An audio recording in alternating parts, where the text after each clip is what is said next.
예, 수요 저녁 예배 오신 여러분 주님의 이름으로 환영합니다. 또 이렇게 만나게 돼서 참 반갑습니다. 오늘 함께 여러분과 나눌 말씀의 제목은 다소로 보내실 때, 이런 제목으로 우리 함께 말씀을 나누도록 하겠습니다.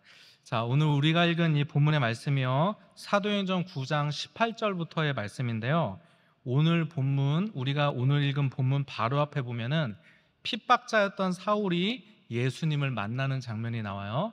이 사울이 핍박자였죠. 예수 믿는 자들을 잡아 죽이는 사람이었어요.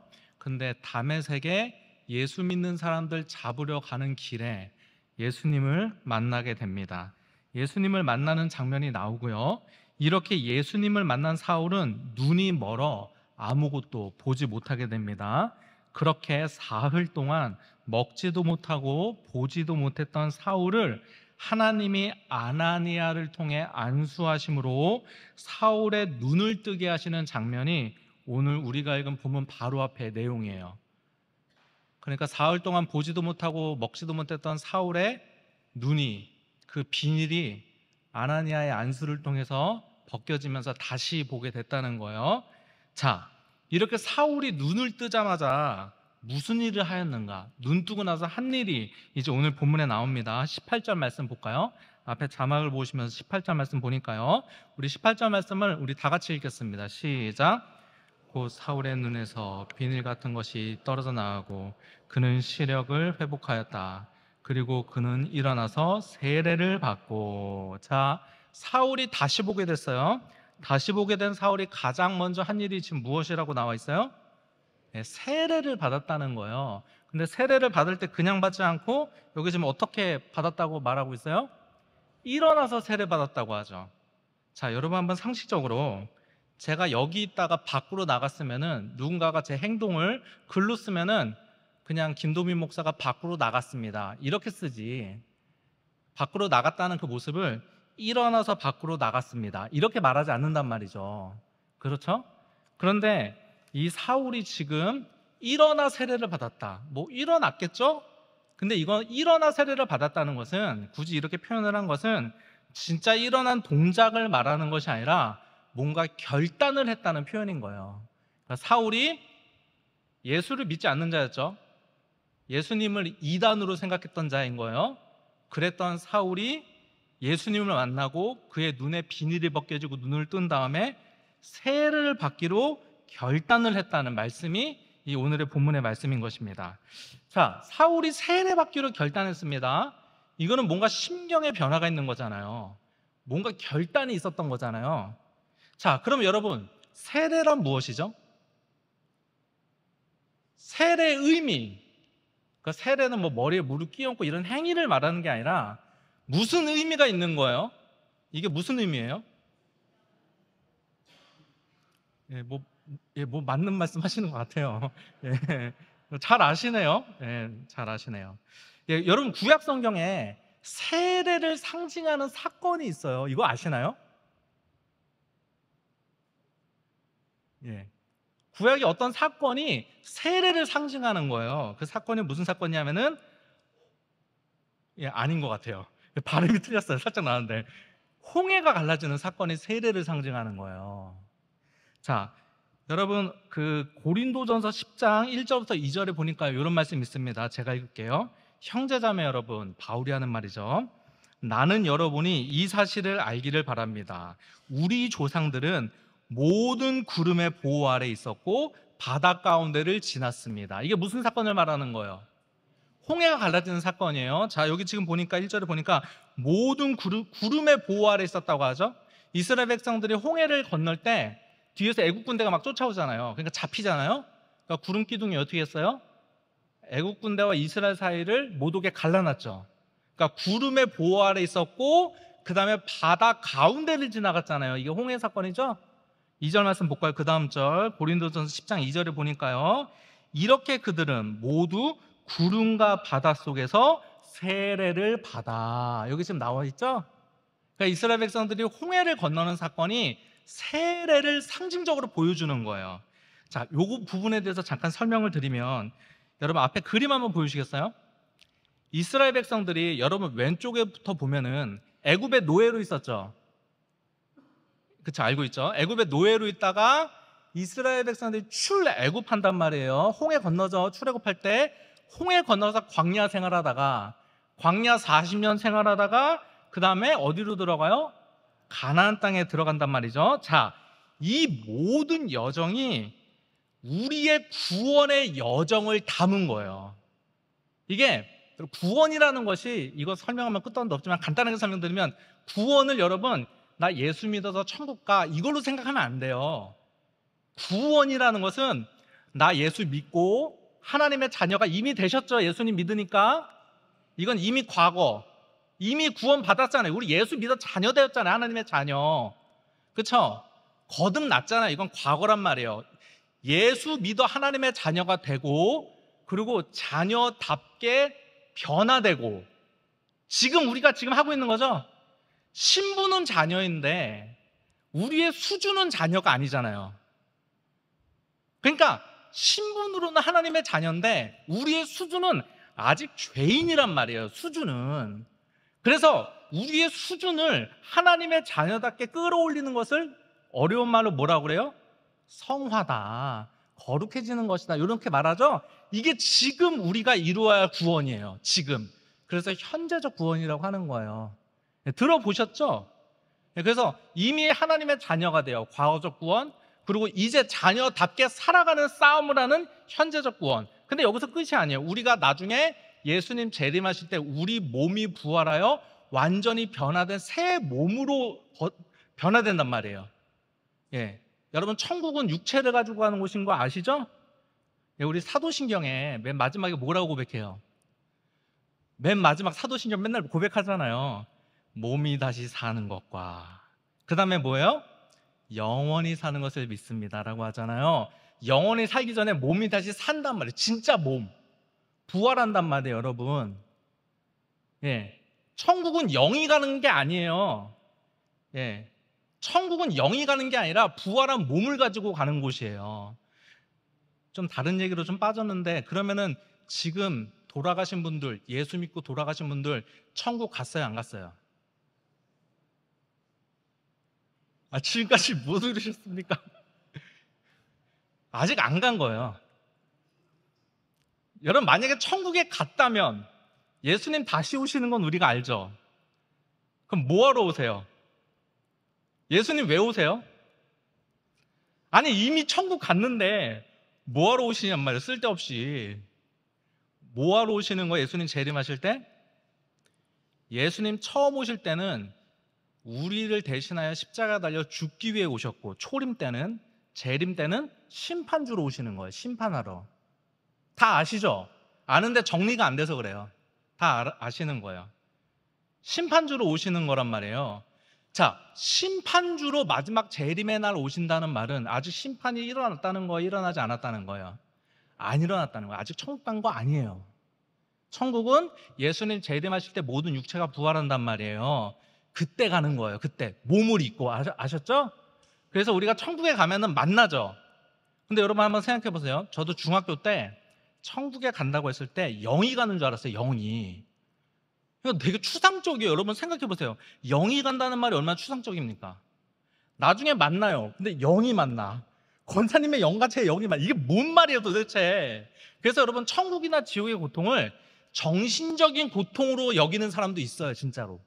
아니에요, 여러분. 몸의 부활이에요. 자, 이거 좀만 더 설명드릴게요. 어차피 얘기가 나오는데 설명을 하다 멈추면 저 사람이 이상한 말 한다, 이렇게 말하실 수도 있으니까. 자, 예수님이 이 땅에 오셔서 우리처럼 사셨죠. 우리처럼 사셨어요. 그러다가 십자가에 달려 우리와 똑같이 죽으셨어요. 인간처럼. 우리도 죽게 되잖아요. 그 다음 예수님 어떻게 하셨어요? 부활하셨어요. 부활하셨는데 어떻게 부활하셨어요? 진짜 몸으로. 그래서 저는 어떻게 생각하냐면, 예수님이 부활하셨을 때 제자들 앞에 나타나실 때 그냥 나타난 것이 아니라 내가 진짜 몸으로 부활했다는 것을 증명했다고 생각합니다. 증명. 만져봐라, 손가락 넣어봐라, 옆구리에 손가락 넣어봐라. 그리고 제자들과 음식을 드셨어요. 그리고 부활한 몸을 가지고 어떻게 하셨어요? 승천하셨어요. 이 예수님의 사이클이, 예수님의 삶이 우리 영원한 삶의 모형이에요. 우리도 예수님처럼 똑같이 가는 거예요. 예수님이 첫 열매였던 거예요. 자, 첫 열매가 있다는 건 두 번째, 세 번째, 네 번째, 다섯 번째 열매가 있다는 거죠. 예수님이 부활의 첫 열매세요. 그러면 두 번째, 세 번째, 네 번째, 다섯 번째, 여섯 번째 열매는 누구예요? 예수님을 믿는 우리들인 거예요. 그래서 부활이 중요한 거예요. 예수님이 부활한 것처럼 우리도 부활하거든요. 이 부활이라는 것은 그냥 야 부활의 정신, 야 신기하다 이런 게 아니에요. 여러분 법륜 스님이라고, 오늘 설교가 이게 아닌데 법륜 스님이라고 아십니까? 그분이 증문즉설이라는 걸 하십니다. 저 가끔 봅니다. 왜냐하면 스님은 도대체 뭐라고 말하는지 궁금하잖아요.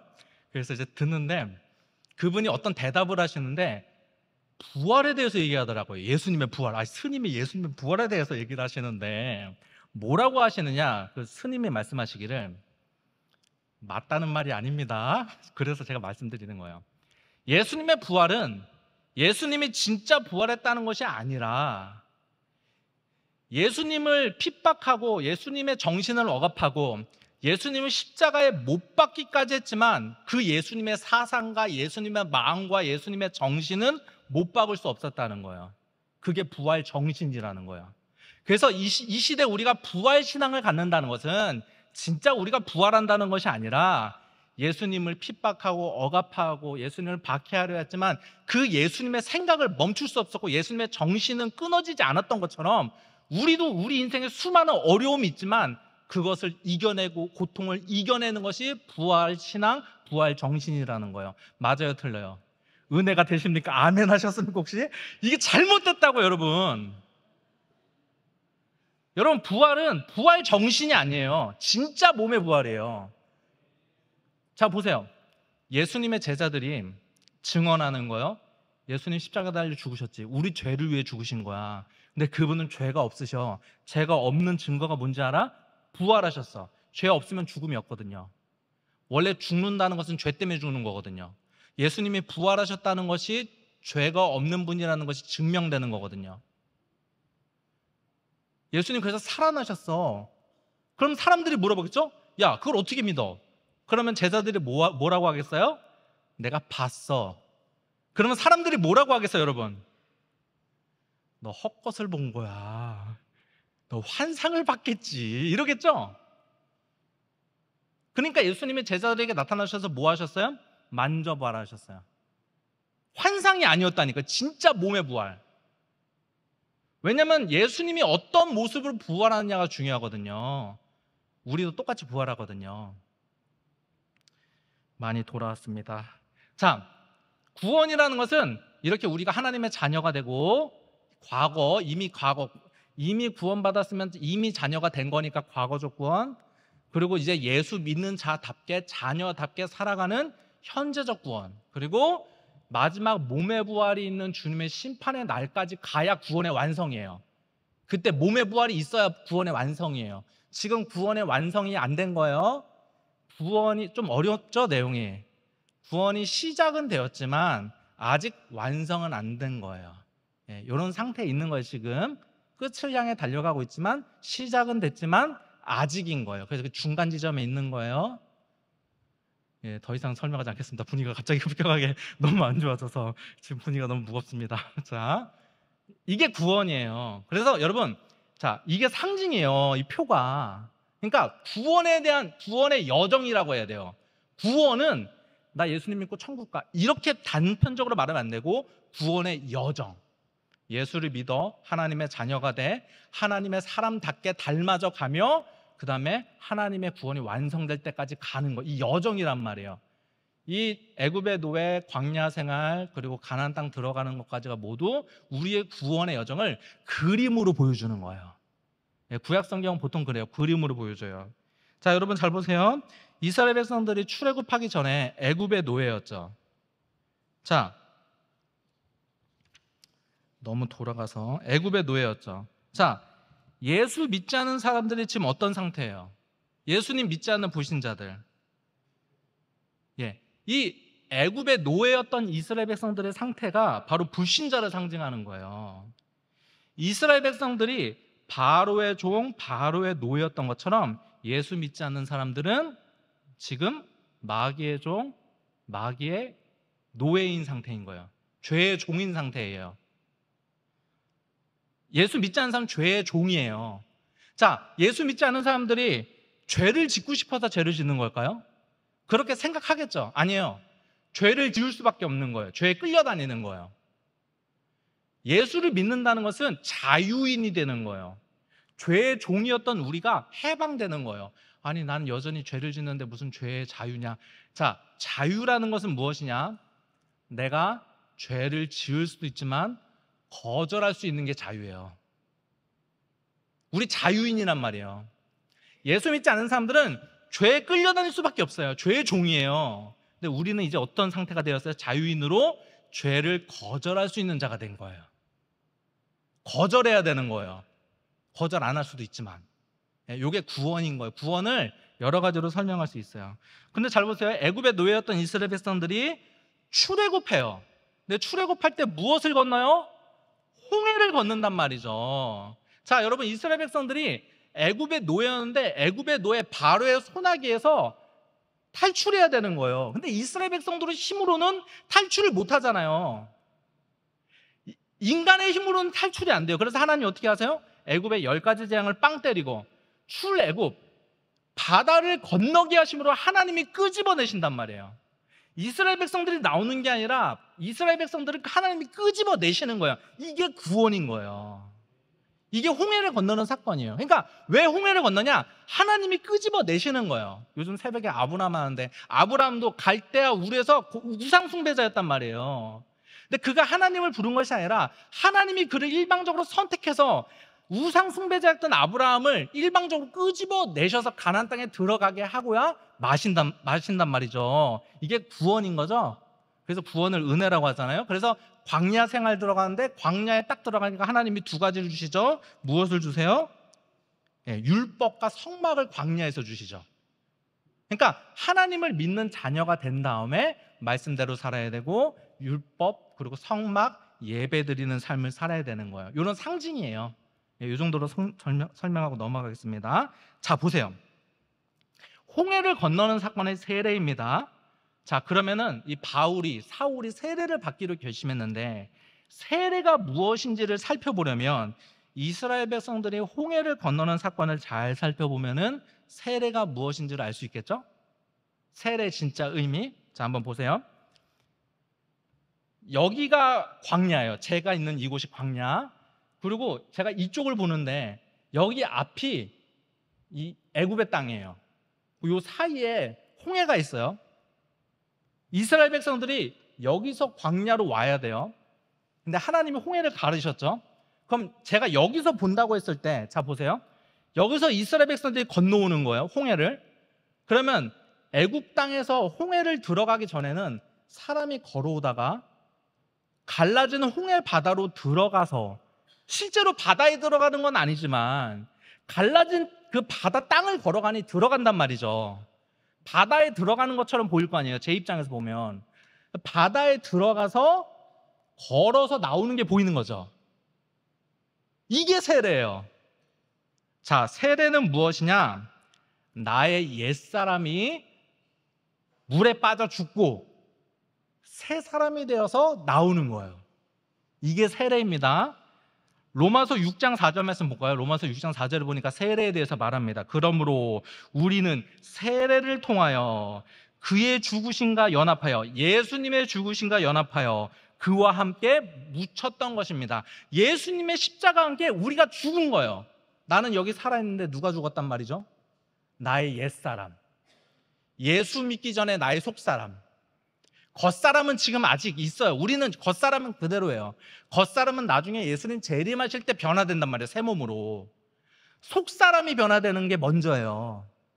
근데 우리 속사람이 먼저 죽어요. 언제 죽어요? 예수님이 십자가 달려 죽는 순간, 우리가 예수님을 믿을 때, 예수님이 십자가에서 죽을 때 우리 옛사람도 함께 죽는 거예요.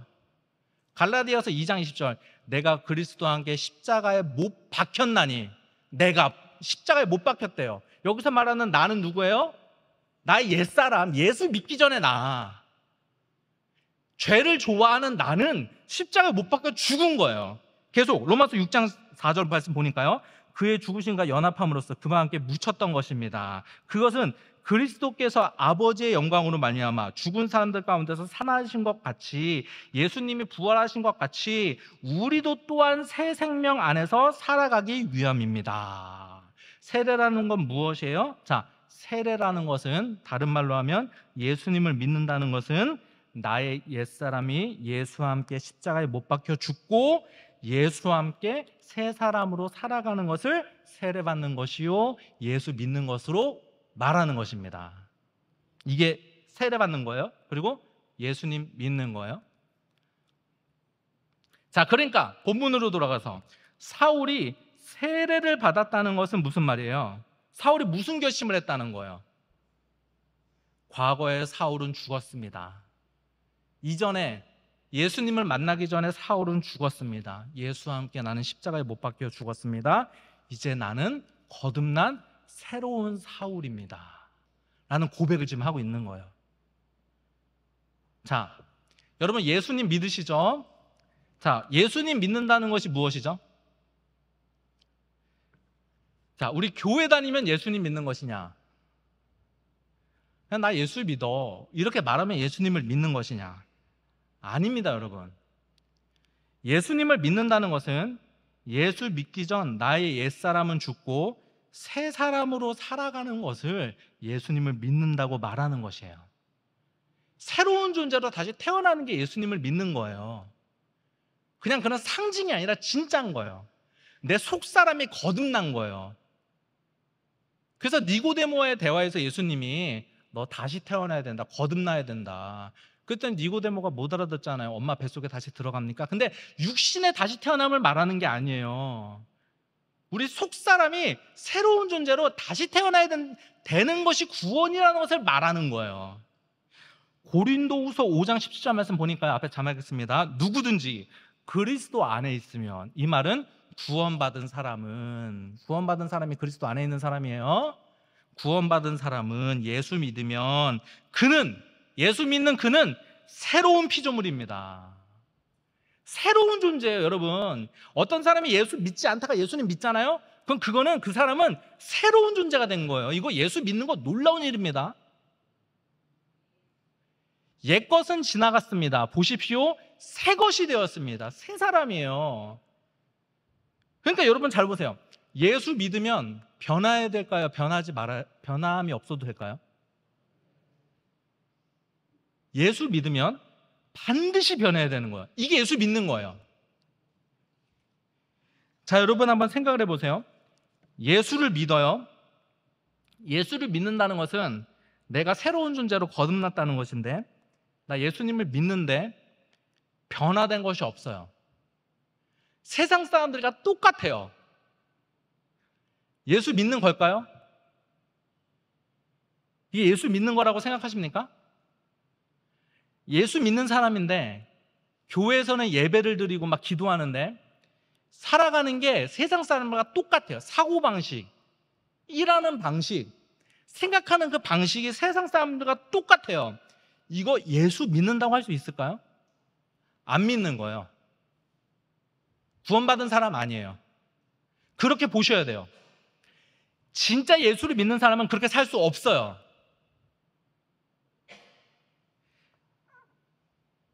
우리가 행함으로 구원받는 것은 아니지만 예수님 믿으면 변화될 수밖에 없는 거예요. 완전하게 변화된다는 건 아니에요.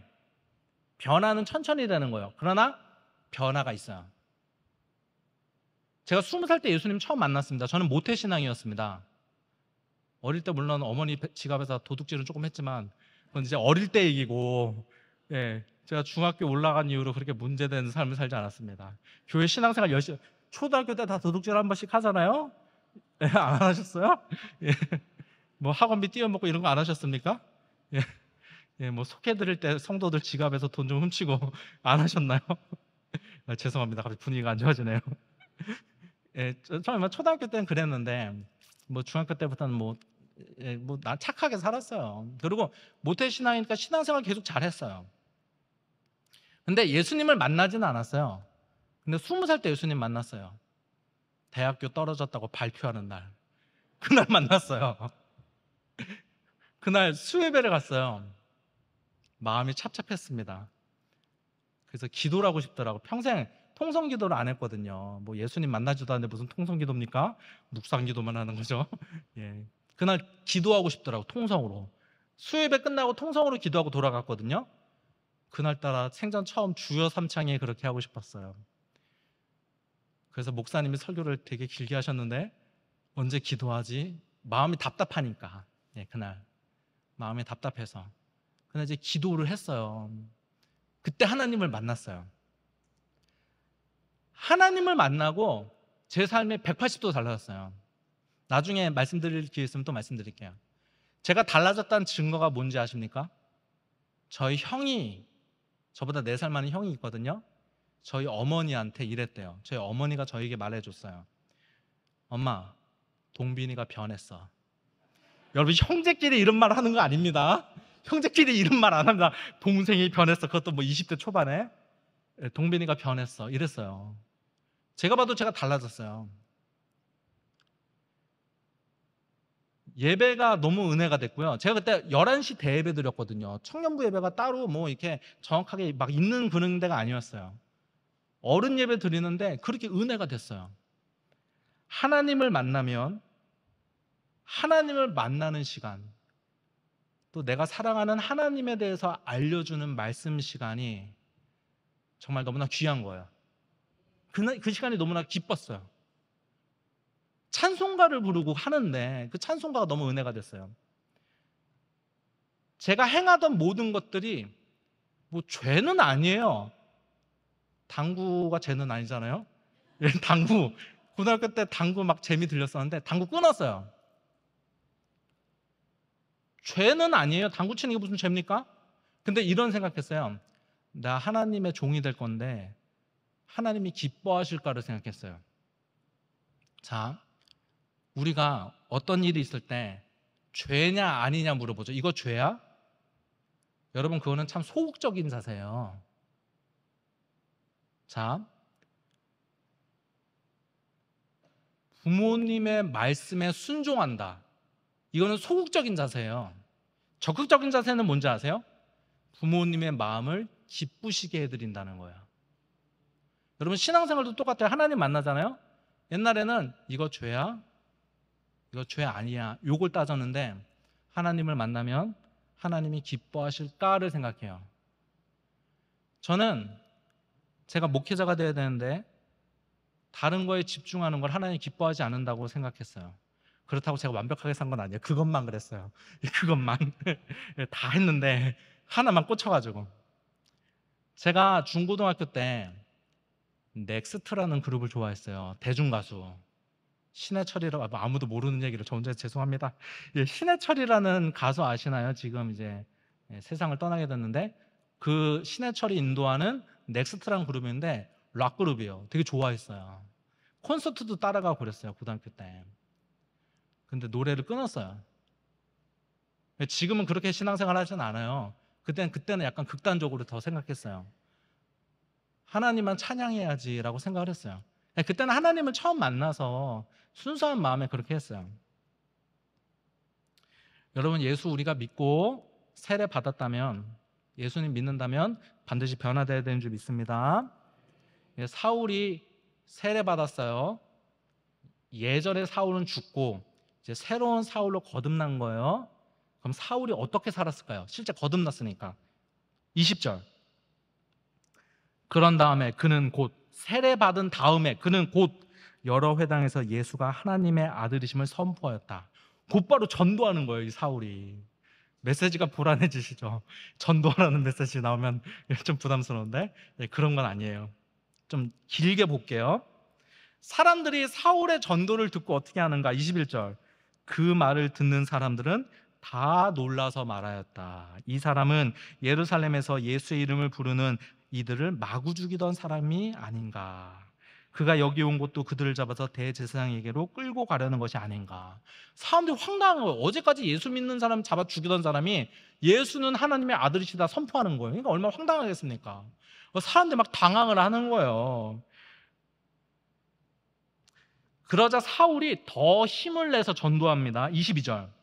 그러나 사울은 더욱더 능력을 얻어서 예수가 그리스도이심을 증명하면서 다마스쿠에 사는 유대 사람들을 당황하게 했습니다.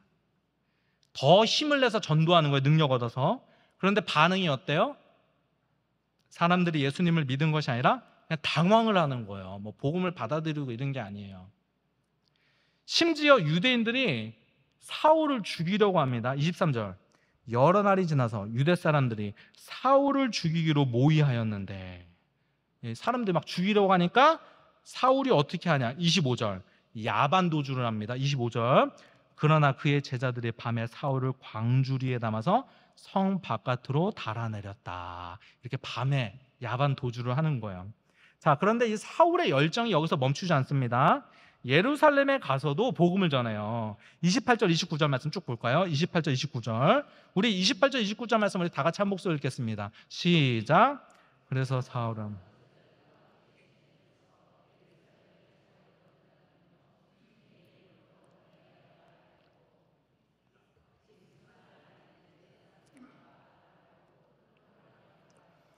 그러나 유대 사람들은 사울을 죽이려고 깨하였다.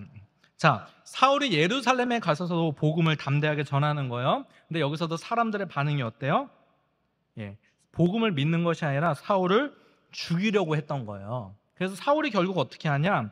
자신의 고향 다소로 도망가게 됩니다. 30절 말씀. 신도들이 이 일을 알고, 그러니까 사울을 죽이려는 것을 알고 사울을 가이사라로 데리고 내려가서 다소로 보냈다. 이 다소는 사울의 고향이거든요.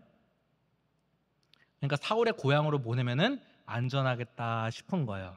자, 이렇게 다소에 내려간 사울이 다시 역사에 등장하기까지 몇 년 걸렸는지 아십니까? 많이 알고 계시죠? 이거 많이 들어보시지 않았나요? 지금 여기서 다소로 내려가잖아요, 고향으로. 그래서 사울이 이제 자기 역사에서 사라진단 말이에요. 등장을 안 해요. 언제 등장하는지 아세요? 사도행전 11장 25절에 등장해요. 바나바가 안디옥 교회, 이방인 교회 안디옥 교회 목회를 하기 시작했는데 바나바가 사울도 같이 목회할 생각을 해요. 그래서 사울을 데려온단 말이에요. 안디옥 교회 목회자로. 그때까지의 기간이 총 13년이에요. 자, 그러니까 정리하면 어떤 거예요? 사울이 예수님 만났어요. 그리고 눈 떠졌어요. 비늘 벗겨졌어요. 그래서 일어나서 세례 받았어요. 나의 옛 사울은 이제 죽었어. 십자가에 못 박혀 죽었어. 나는 이제 새로운 사울이야. 결단했어요. 그리고 막 전도하는데 사람들 믿고 뭐 열매 있는 게 아니라 사람들 당황해 하고 막 죽이려고 하고, 또 예루살렘에 가서도 복음 전했는데 사람들이 죽이려 하니까 다소로 도망쳐 갔는데 제자들이 보낸 거예요. 그리고 13년 동안 자신의 고향 다소에서 칩거를 했던 것입니다. 여러분, 이상한 거 아닌가요, 이거? 예수님이 사울을 부르신 이유가 무엇이에요? 사울을 부르셨을 때 아나니아에게 뭐라고 하세요? 왜 부르셨어요? 무엇을 위해서? 이스라엘과 이방인에게 복음을 전하는 하나님의 선택한 그릇으로 쓰시려고 부르셨어요. 복음 전도자로 쓰시려고 벌써 부르셨어요, 처음부터. 그럼 여러분, 부르셨으면 사용하셔야 되는 거 아닙니까?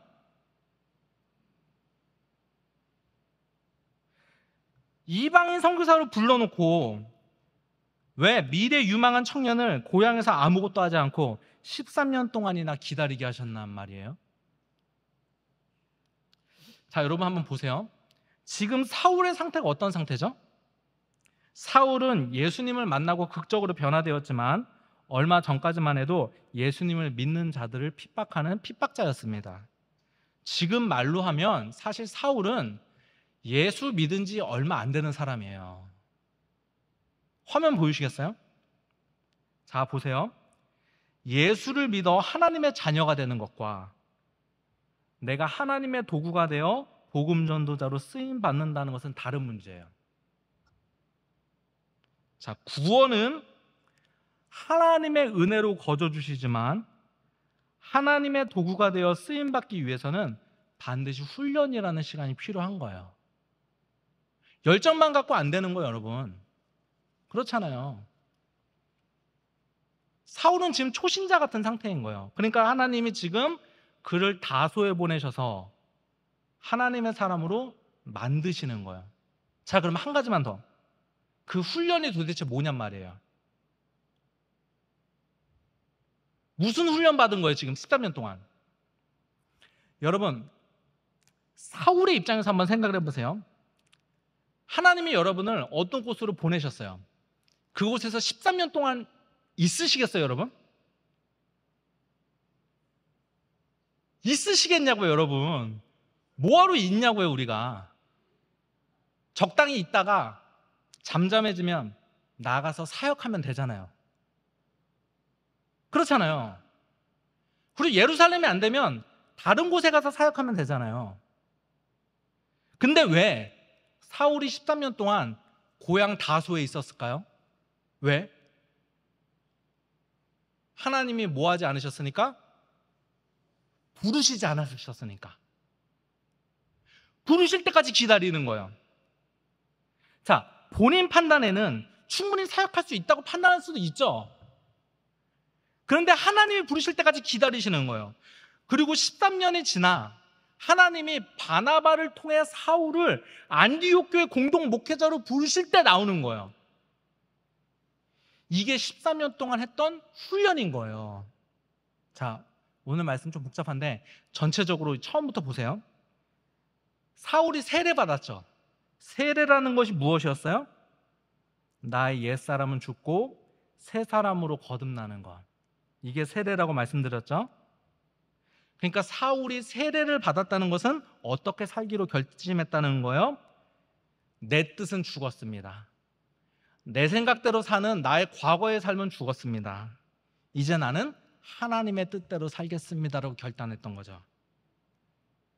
그래서 사울은 13년간 자신의 고향 다소에서 자신의 뜻이 아닌 하나님의 뜻을 따라 사는 훈련을 받고 있는 거예요. 이 훈련을 받는 거예요. 뭐 성경 공부하고 이런 것도 했겠지만 하나님이 부르실 때까지 그 자리에 있는 거예요. 하나님이 보내실 때까지 가만히 있는 거예요. 하나님이 가라고 하면 가고 하나님이 멈추라고 하면 멈추는 훈련을 받고 있는 것이에요. 자, 여러분 한번 제가 질문 드릴게요. 하나님이 가라고 했을 때 가는 것이 더 힘들까요? 할 수 있는데 멈추라고 했을 때 멈추는 것이 더 힘들까요? 멈추는 것이 훨씬 힘듭니다. 할 수 있어요. 하나님 하지 말래요. 이유는 모르겠어요. 멈추는 거예요. 이게 훨씬 힘들어요. 자, 우리는 하나님의 일을 하면 하나님이 기뻐하신다고 생각해요. 하나님의 일이니까. 누가 그럽니까? 우리는요, 하나님이 시키는 일을 해야 돼요. 할 수 있어요. 하나님의 일이에요, 다. 근데 하나님이 원하지 않으시면 안 하는 것도 믿음이에요. 여러분, 다윗이 성전 건축할 수 있었어요. 근데 하지 말래요. 여러분 같으면 어떻게 하겠습니까? 지금으로 하면 뭔지 아십니까? 아닙니다, 주님. 제가 최선을 다해 주님께 드리겠습니다. 건축하고야 마는 거예요. 그리고 주님께 영광하는 거예요. 여러분, 할 수 있는데 멈추는 것이 훨씬 어렵습니다. 사울이 13년간 뭐 하는 건지 아세요? 하나님이 하라고 할 때 순종해서 가는 것도 하는 거지만 하지 말고 가만히 있으라고 할 때 가만히 있는 거예요. 이게 어려운 거예요. 왜냐하면 나의 옛 사울은 죽었고 이제 자기는 하나님의 사람으로 살기로 결단했거든요. 이게 세례받은 사람이거든요. 예수 믿기 전에는 내가 내 인생의 주인이 되어 내가 원하는 것을 내가 선택해서 살았지만 예수 믿은 이후에, 세례받은 이후에는 내가 할 수 있음에도 불구하고 내 생각이 아닌 하나님의 뜻을 따라 하나님의 인도하심을 따라 사는 것이 예수님을 믿는 삶인 것입니다. 여러분, 때로는요, 하나님 우리를 다소로 보내실 때가 있습니다. 다소가 어떤 곳이죠? 사울에게 다소, 나의 생각, 나의 계획과 다른 곳, 내가 원하지 않는 곳, 내가 원하지 않는 상황, 내 자존심이 꺾이고 사람들이 조롱하고 또 나의 미래가 불투명한 상황이 다소입니다. 하나님이 우리를 다소로 보내실 때 우리가 무엇을 하기 원하실까요? 그래서 하나님은 우리가 훈련받기를 원하시는 거예요. 하나님의 인도하심을 기다리며 오직 하나님만 바라보는 싸움을 우리가 해야 되는 줄 믿습니다. 여러분, 인간적으로 생각해 보면요, 13년간 다소에서 사울이 칩거를 할 때 얼마나 답답하고 또 얼마나 불안했겠습니까? 여러분, 사울은 굉장히 뛰어난 사람입니다. 가말리엘이라는 사람이 있었는데 그 당시 최고의 율법학자였어요. 제가 이거 정확하게 기억이 안 나는데 죄송합니다. 제가 어디서 책에서 읽었는데 가말리엘은요, 제자를 많이 뽑지 않았대요. 몇 명밖에 없어요. 몇 명이었는지가 기억이 안 나요. 그러니까 가말리엘 제자다 하면은 뛰어난 인재예요. 나라에서 인정하는. 거기 수제자였어요. 뛰어난 사람이었어요. 근데 다소에 가서 가만히 있는 거예요. 젊은 시절 13년을 거기서 있을 때 그 인생이 얼마나 답답하고 불안했겠습니까? 자기 인생이 거기서 망한 거라고 생각할 수도 있을 거 아니에요. 근데 결국 어떻게 됐어요? 하나님이 때가 되자 하나님이 바나바를 통해 바울을 안디옥 교회 공동 목회자로 부르시고, 나중에 기회가 있으면 살펴볼 테지만 안디옥 교회에서 공동 목회자로 목회하고 있는데 성령께서 안디옥 교회가 금식하고 기도할 때 성령께서 주의 일을 위해, 선교를 위해 바울과 바나바를 파송하라고 말씀하세요. 그래서 안디옥 교회가 바울과 바나바를 파송하게 되는데 그것이 바로 전도, 1차 전도 여행이에요. 그렇게 전도 여행이 시작되는 거예요. 여러분 가운데 혹시 다소와 같은 시간을 만나신 분이 계십니까? 하나님은 다소의 시간을 통해 여러분이 온전히 하나님의 인도하심을 받기 원하며 하나님을 바라보는 훈련을 하시기를 원하십니다.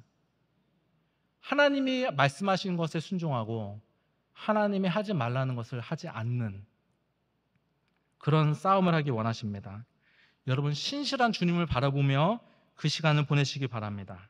여러분의 뜻이 아닌 하나님의 뜻대로 살기로 여러분 결단하시는, 그래서 여러분 바울처럼 하나님께 인정받고 준비되어서 쓰임받는 여러분 되시기를 주님의 이름으로 부탁드립니다.